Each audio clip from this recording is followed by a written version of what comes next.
Okay, just.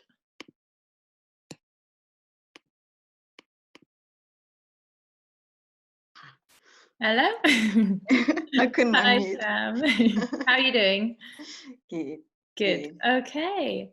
Hi to everyone that's joined today. We're very happy to have Tam Sawyers on for our second webinar.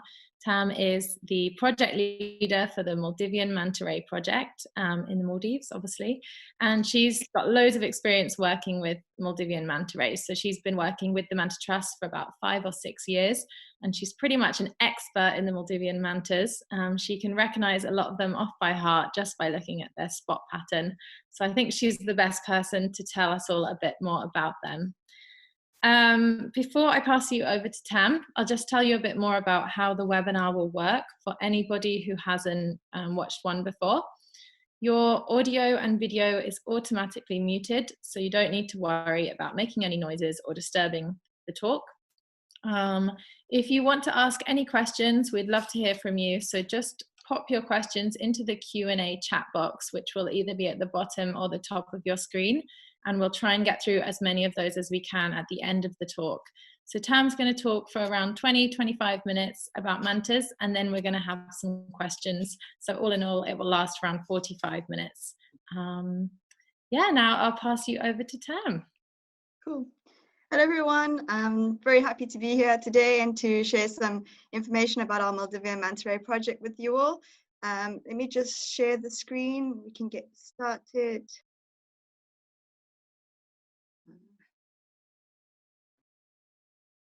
Cool. Okay, perfect. Right, so yeah, as Flas has explained, I'm the project leader for the Maldivian Manta Ray Project. I've been involved with the project since 2014, and I've been very fortunate to spend a large amount of my time out exploring the atolls, researching, and obviously swimming with the manta rays. And here you can see a picture of me swimming alongside a group of mantas. And this kind of scenery, the clear blue waters and aggregations of mantas, is not an uncommon sight in the Maldives. And today I hope to be able to give you a little bit of insight and background into our project and the exciting activities that we are involved in. So the Maldivian Manta Ray Project is really the founding project of the Manta Trust. That's where it all started, was in the Maldives. It was founded back in 2005 by Dr. Guy Stevens. Guy had just landed himself a position as a marine biologist at a well-known resort called the Four Seasons. And one of his activities involved taking guests out diving and snorkeling with the manta rays. He soon learned that very little was actually known about these animals, and this led to the establishment of the Maldivian Manta Ray Project with the aim to kind of address the knowledge gaps about, for example, how long do manta rays live for, where do they go, where do they come from, how often do they reproduce, and this sort of thing. The more he kind of researched about the mantas, the more he realized how endangered they are or how threatened they are internationally. And this led to the formation of the Manta Trust charity in 2011, which is now consists of about 20 different organizations or 20 different projects throughout the world, with the work that these projects all do together to provide the science to enact conservation action for directing actions to direct real and measurable change. But in the Maldives, our project really consists of a countrywide network of marine biologists, dive instructors, tourist operators, and about a dozen staff that are located, MMRP staff that are located across 6 different atolls throughout the Maldives. And our long-term data collected by the Manta Trust, or the MMRP, has allowed us to record and identify key patterns within the population in the Maldives, and we've learned a lot about their ecology. But before I get into too much detail about the work that we're doing out in the Maldives, I think it might be good for me to take a quick step back just to give you some information about the mantas themselves and why they warrant our protection. So yeah, mantas are some of the most intelligent animals in the sea, or some of the intelligent fish in the sea. have a very complex behavior, complex social behavior. Yet a lot about them, we still is still a mystery. What we do know is that they are cartilaginous elasmobranch fish. They are close relatives of all sharks and rays. They are filter feeders, feeding on some of the most microscopic organisms called zooplankton. And their distribution is largely dictated by the ocean currents, which influence the abundance and availability of their food source, the zooplankton. In 2009, reappraisal of research findings led scientists to conclude that there are at least 2 species of manta ray, the oceanic or Mobula barostris and the reef manta Mobula alfredi. Now there's certain features which you can use to distinguish visually the difference between the 2 species. For example, the sheer size. In the oceanic mantas, the size they can attain is about 4 meters to 5 meters, maximum 7 meters. Whereas in the reefs, they can attain a size of about 3.5 on average, maximum about 4.5 meters. If we look at the coloration, particularly on the backs or the dorsals of the manta rays, looking at the white shading, on the reef manta rays, this white shading forms kind of like a V or Y pattern on the back of the manta, whereas on the oceanics, this forms a distinct T pattern on the back of the manta. Looking ventrally or on the belly of the manta, and specifically with relation to the unique spot pattern, which each and every single manta ray possesses, and this is how we distinguish between the different individuals. On the reef manta ray, this unique spot pattern is located between the gills, whereas on the oceanics, the spot pattern is a little bit lower down below the gills on the belly of the manta. As the name suggests, the reef manta rays are also located typically along the reef edges and in the shallow lagoons, whereas the oceanics have a more pelagic open water existence. There are very few places in the world where we can actually see both of these species, but the Maldives is actually one of these unique spots.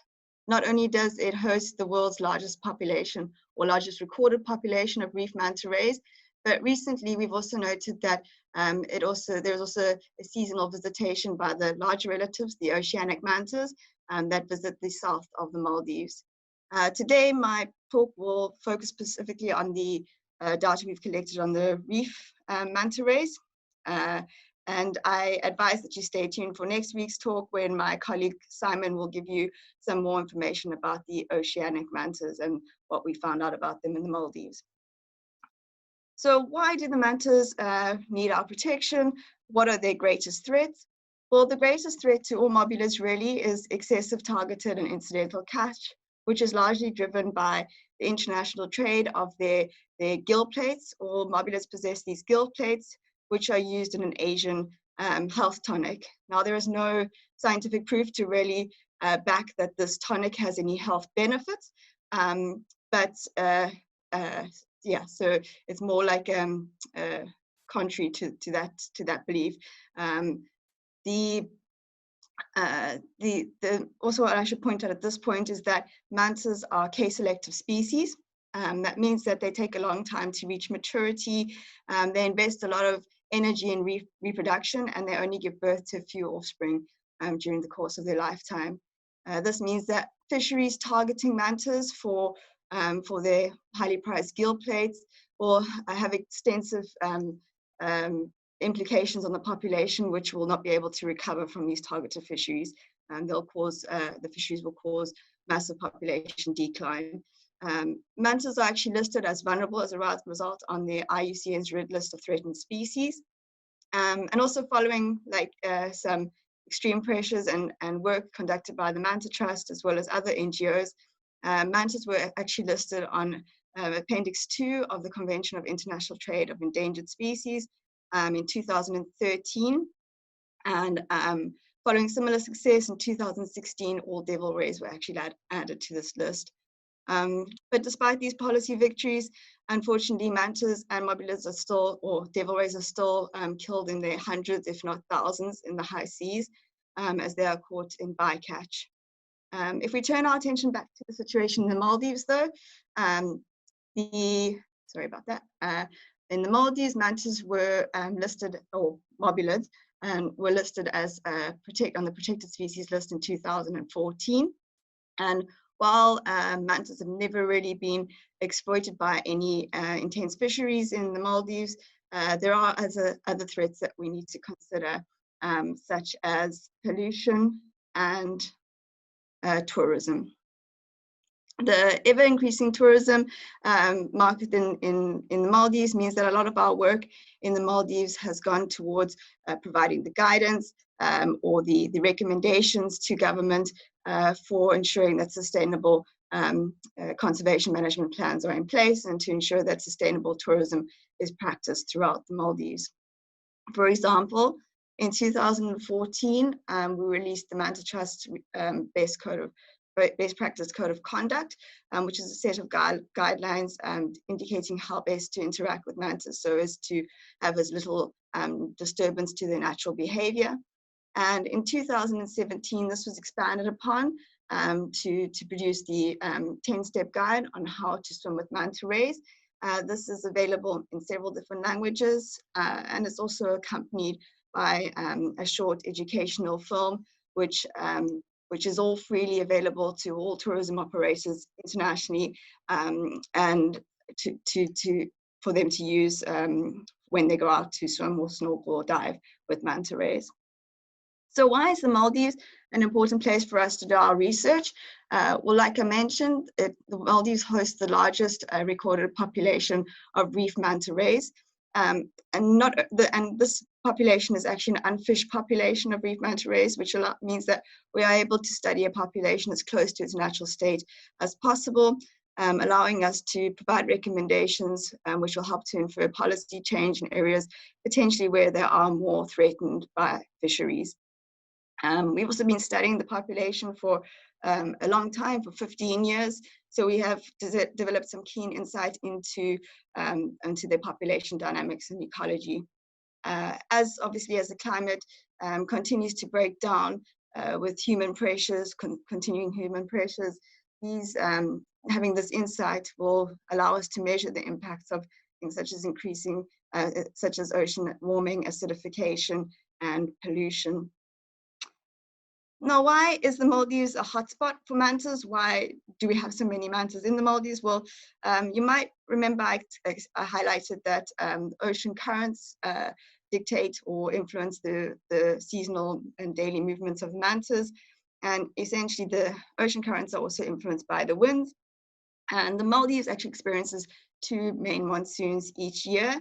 The atolls of the Maldives actually act as a barrier to ocean currents that are influenced by these monsoons.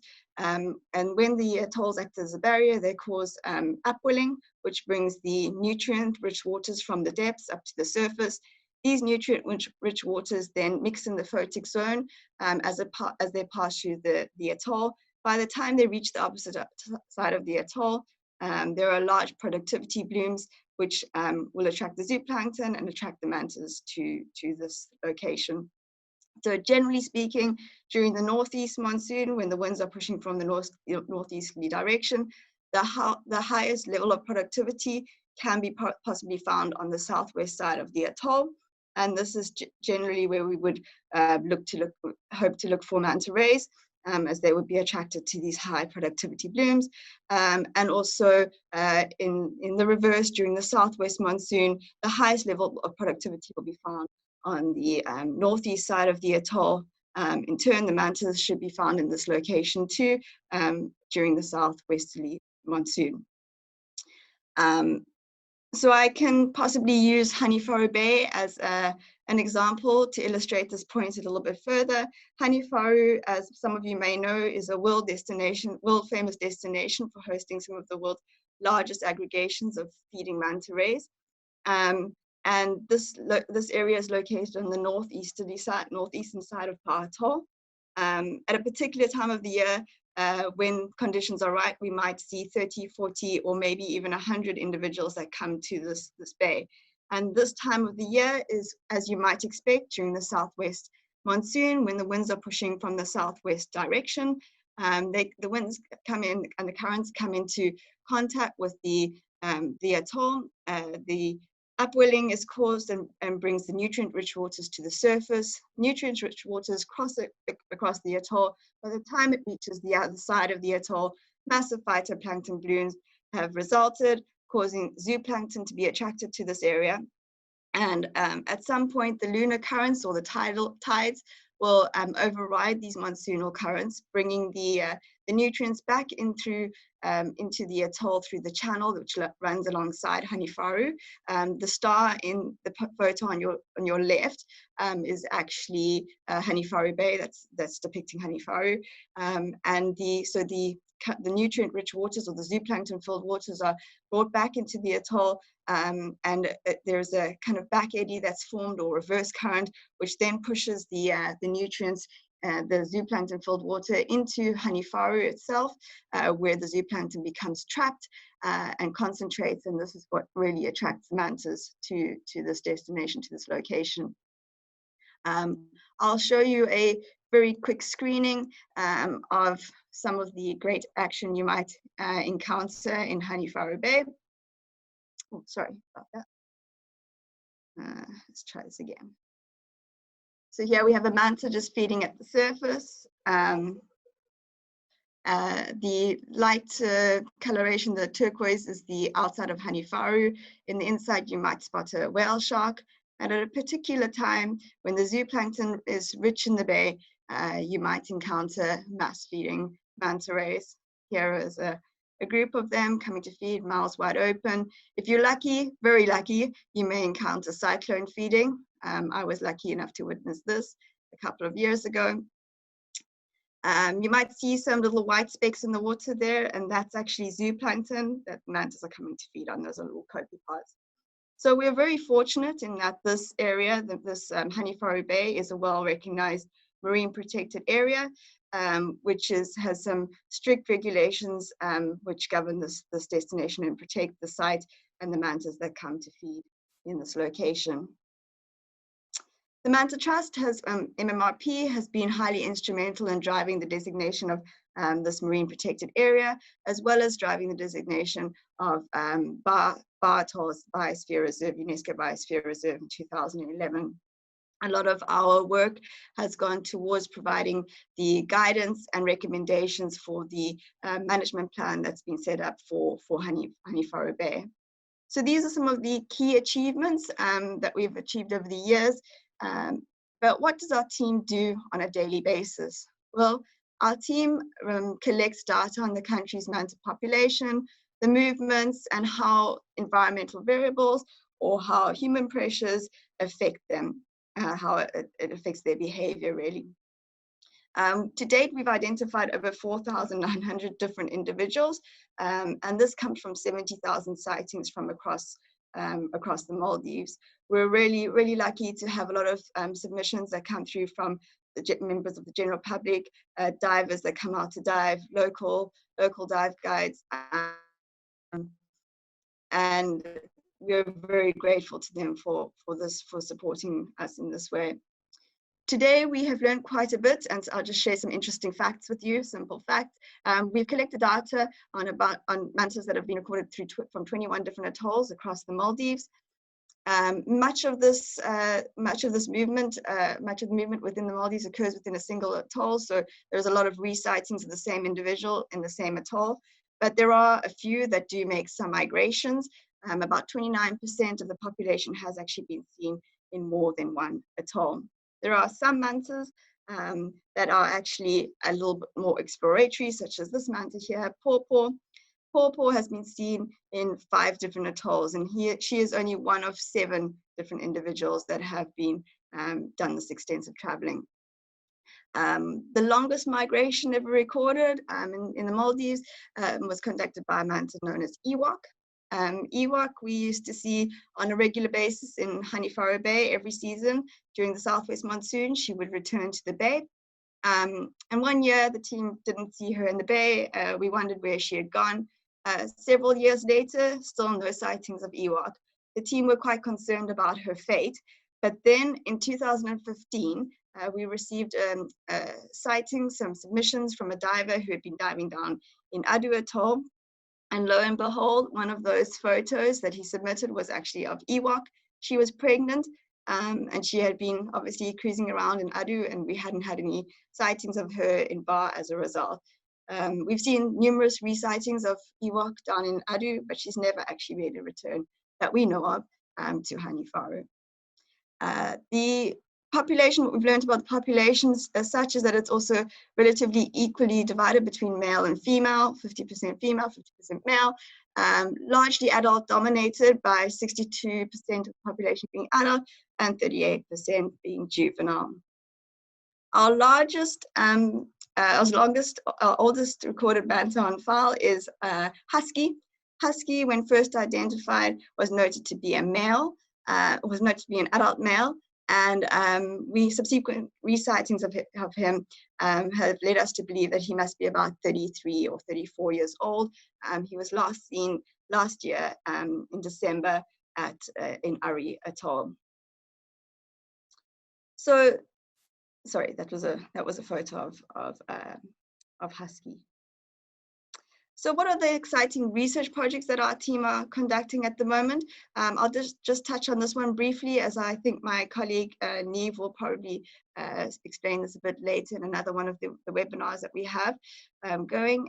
So the contactless ultrasound project is quite a new project that we've been working on and helping to collect data for. This is an innovative piece of technology that allows us to assess the internal maturation and reproductive status of manta rays. It is contactless, which means, and we don't require any physical contact with the manta, but the water is seen as the medium. And I'll just show you, give you a quick story about a manta that's close to my heart. This is a photo of Blob. Blob is a regularly sighted manta that we encounter in Bar Atoll during the southwest monsoon. Last year, our team spotted her towards the end of the season. They decided to try and get some data, collect some ultrasound footage of her. They submitted this back to Neve, who analyzed the data and then reported back that actually Blob was pregnant. This was an exciting piece of news for our team, as we hadn't expected that she was pregnant. She didn't look particularly big at the time, but we are really looking forward to hopefully welcoming her back this season to HANIFARU or to Bar Atoll, and to hopefully see her with a big baby bump. Another project that kind of goes hand in hand with this ultrasound work is our stereo video photogrammetry project. This is a pretty simple device consisting of a metal or steel rod with two GoPros situated on either side of the steel rod and at known distance apart. And basically this system allows us to accurately measure the size of the mantas and assess the growth over time. Another exciting project which our team really enjoy working on is the remote underwater video or eyes on the reef system.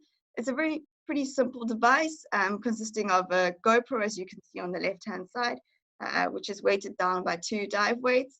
And usually what happens is at the start of our research day, we will deploy this GoPro at one of our cleaning stations, the cleaning stations where the mantas generally tend to frequent on a regular basis. And then we'll go off and do our research for the day and come back to collect this GoPro at the end of our research day. We analyze the footage of this GoPro in the office at night, and this gives us a very short glimpse into what is actually happening on these cleaning stations in our absence. Unfortunately, with the GoPro, we are limited by the length of time we can record on these cleaning stations. So recently we have expanded on this project a bit to create the Eyes on the Reef project, which is similar, based on a similar setup, but it does also have an extended battery life. So it allows us to deploy the system for a longer period of time. I think our longest deployment has been about 17 to 18 days.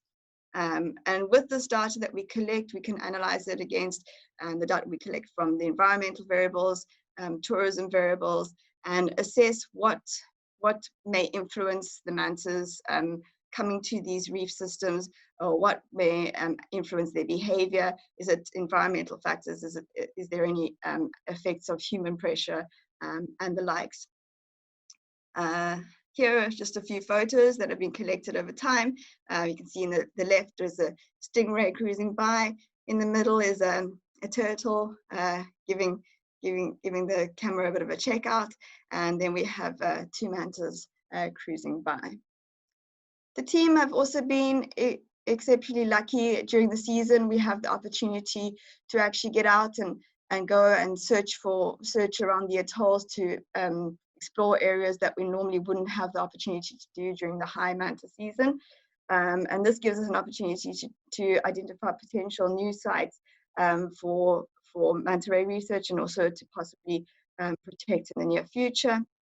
It also gives us an opportunity to learn about mantas in other atolls. So for example, here we've got the team that are going out from Bar and Ra Atoll, the 2 teams. They're heading out on the research boat, and they'll be out at sea for about 5-6 days, depending on how long this food will last and how the weather conditions prevail. But yeah, it gives us a very good opportunity to learn more about the mantas elsewhere. And last but not least, one of our the big components of our work out in the Maldives involves education and outreach. We conduct a series of community workshops on the local islands with community members in areas where we have permanent project bases. We also are very lucky that we have established a marine education program called Budu Madarusa, and this translates from the Devehi, from the Maldivian language, to ocean school. We've been expanding on this project for the last 5 years, and we've now had 160 students participate in the course from 5 different schools. And in 2020, we hope that we'll get another 100 students graduating from this course. The main goals of the course are really to equip the students with the skills to pursue marine-based careers, and also to increase their confidence in swimming and snorkeling in the waters. Just some of the aspects. I think I'm getting to the time limit, but I hope that this has given you some good insight into the project out in the Maldives. And before I say cheers, I just want to leave you with one last message, how you can help. A lot of people ask how they can get involved, how they can help the project. Well, mainly spread the word, share the message with those that about what you've learned today, with your friends, with your family. And if you are lucky enough to enjoy an encounter with the manta ray and capture some photos, please do submit this to our ID the Manta program, which you can find out more about on our website. And we will provide you with feedback on the mantas that you have encountered.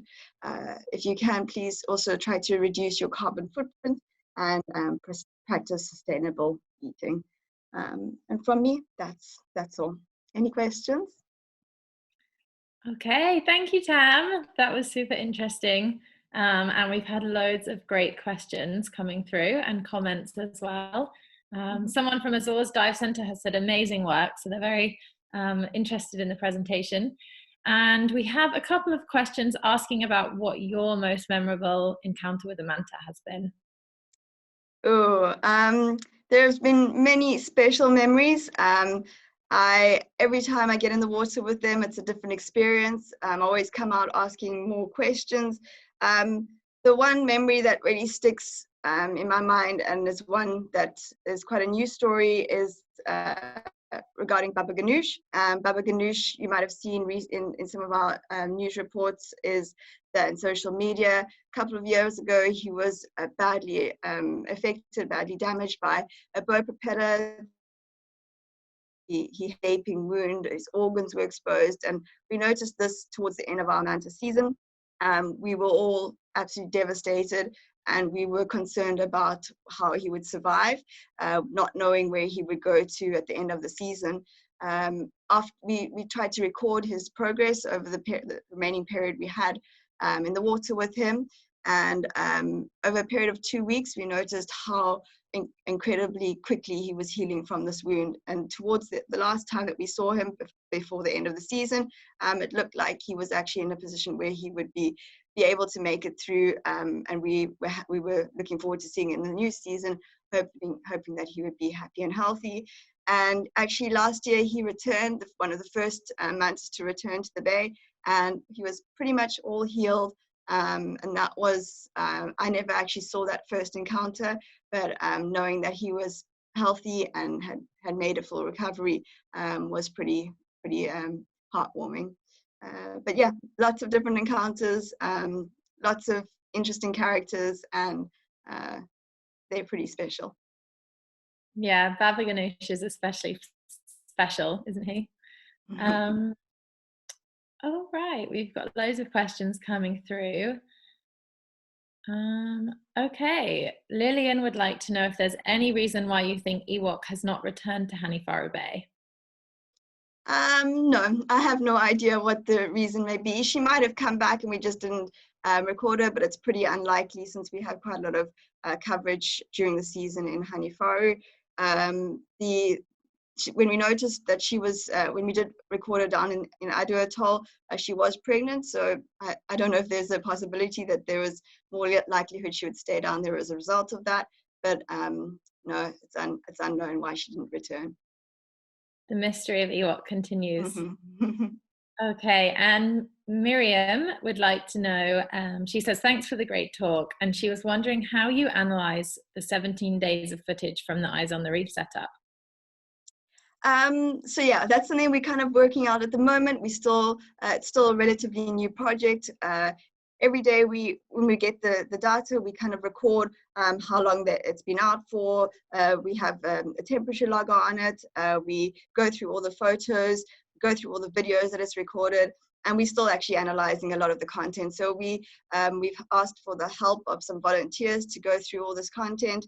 And we're hoping that over the next year we'll have more time to work on this project and to deploy it for longer periods. The last year that we worked on it, it was all relatively new, so it was just testing the equipment and getting some interesting sightings. But yeah, it's still under progress.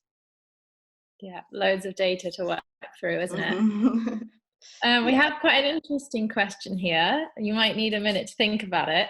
Would you rather be the first person to see a manta give birth or have the ability to turn into a manta for the day?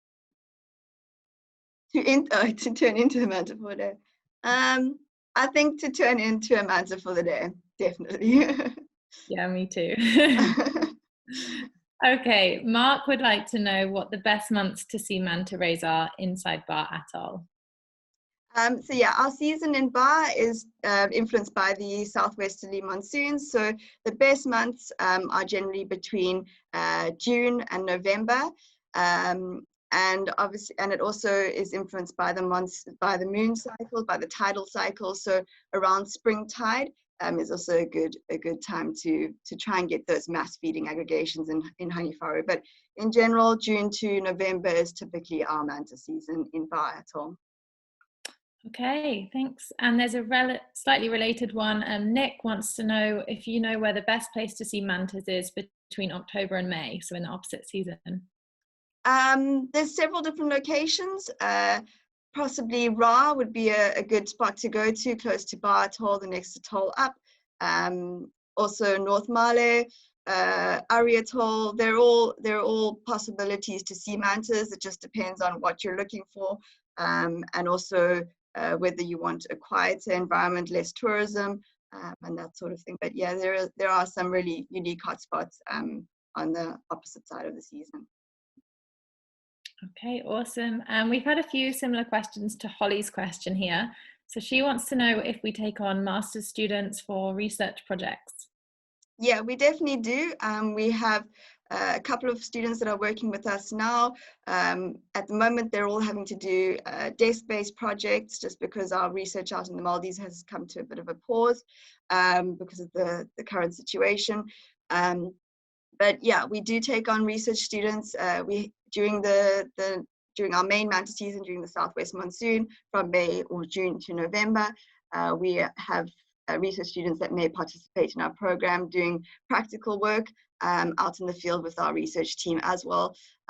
So yeah, we hope that the student comes to us with some specific questions that they'd like to get answered, and then we try to offer them a position at one of our bases throughout the Maldives.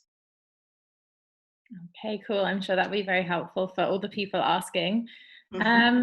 We have one from Baz. Baz would like to know if there's any other cyclone feeding aggregations anywhere else in the world that you know of. Not that I know of, but I mean, we do get not reliable places, but for example, last year out in Ra, we had mass feeding, we had a little bit of cyclone feeding. It's just that it's not as reliable as what we would expect to hopefully see around the high tides in Bart or in HANIFARU. So there are possibly other locations that just haven't been really identified and not as reliable as in HANIFARU.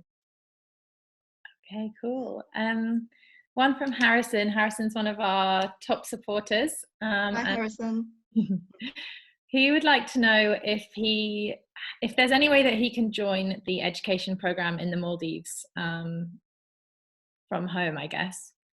Yeah, definitely. I think that if you have an interest, if there's a way that you would like to get involved with the project, you could always get in touch with us and we could try and make a way to involve anyone, either if it is desk-based, if there's an opportunity to work from home, or if you would like to come out to the Maldives at some point. As long as we have some time to possibly prepare for this, you could get involved with our team in some way, but we would obviously answer any questions that you had with regards to that in email. We can work through it. Yeah. Okay, cool. Hopefully that helped. Okay, Gail said she spotted some mantas off the coast of Florida, or somebody has spotted some mantas, and she's wondering if these would be the same as the mantas that are seen in the Maldives. Not necessarily the reef mantas. The reef mantas that we have in the Maldives, we don't expect them to travel very far, and definitely not as far as Florida. I would think possibly oceanics, but I wouldn't know in terms of the reef mantas. No. Okay, cool. Edward would like to know if you have any advice for somebody looking to start their career in marine conservation who has graduated from university. Yeah, get as much practical experience as you can, volunteer, do as much outreach, and yeah, get as much skills as you can under your belt.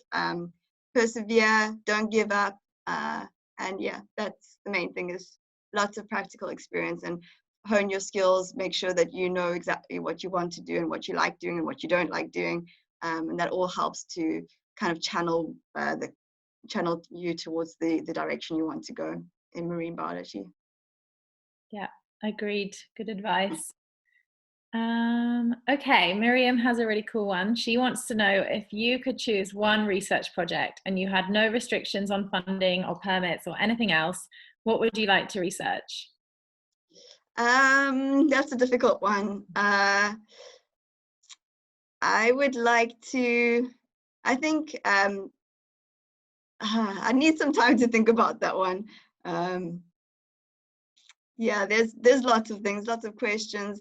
I'd like to know a little bit more about where they go to when we don't see them in HANIFARU, how deep they go, how deep they go is a big one for me, and what they do when often we have days when there's mass feeding in HANIFARU, and then all of a sudden the next day they're nowhere to be seen, definitely not in the surface waters anyway.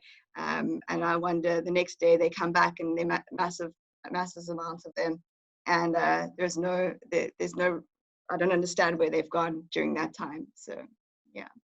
Yeah, there's so many mysteries to uncover. One of the best things about mantas. Okay, Ariana wants to know how our work is going during the coronavirus situation. In the Maldives, you might have heard me say that we've had to put a pause on our research out in the Maldives, as a lot of our work is in association with partners at resorts, and all the resorts have gone either working with minimal staff or closed. So all our staff have had to return home, unfortunately. But yeah, and we're just waiting. We hope that in the very near future that things can open up again and we can resume our duties out there and our research. But at the moment, it's kind of, we don't know when it will be the next time we can get out in the water to learn more about what's happening. Yeah. Okay, thank you. Now we had a question via email earlier from somebody called Peter. He named a manta Barnaby after his grandson, and he would like to know if Barnaby's still around. Barnaby, actually, I remember I had a few encounters with some really special mantas in the north of the Maldives in a place called Mulidu Aquarium, and Barnaby was one of the mantas that I spotted there. I think I might have been one of the last people to have spotted him in, I think it was 2016. That's the last time I was there. So yeah, he hasn't been seen since then, but it's also, the north is also an area where we don't have a lot of regular surveillance or regular monitoring. So it's a good chance that he might still be cruising around there, and we just haven't had any people submitting sightings of him. So hopefully he's still doing okay out there.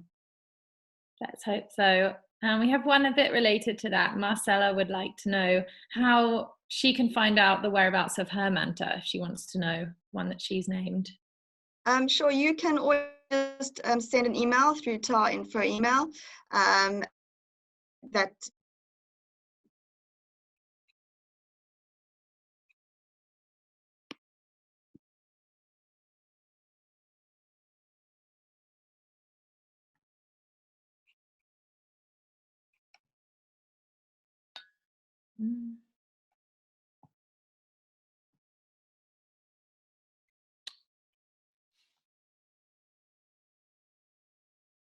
Hello.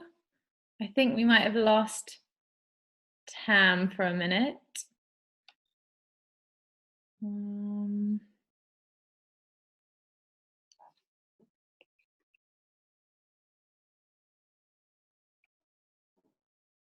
All right, Tam's frozen for a bit, but for Marcella, who asked about her manta, Tam was just saying you can always email us and we'll check on your manta for you. So if you email info@mantatrust.org, then we can check out where Michaela is. I believe Michaela is the name of your manta, Marcella. Okay. I think we're about ready to wrap up now anyway, guys. Thanks for all the amazing questions. I'm glad we've been able to answer quite a few of them. Let me just share my screen. Shame that we've lost Tam. Okay, so thanks for joining us for our second webinar. We have lots more webinars coming up. We have the next one on the 4th of May. That is with Anna, and she is our Manta Catalogue Azores project leader. So she researches mobula rays in the Azores, which are some islands off the coast of Portugal. And she is going to be telling us all about the curious mobula rays there. So that will be next Monday at 3 p.m. BST. So make sure you tune in for that one. Check back to our website and our social media pages for lots of updates on the next webinars. We have a whole month worth of webinars coming up, so loads of exciting things to watch.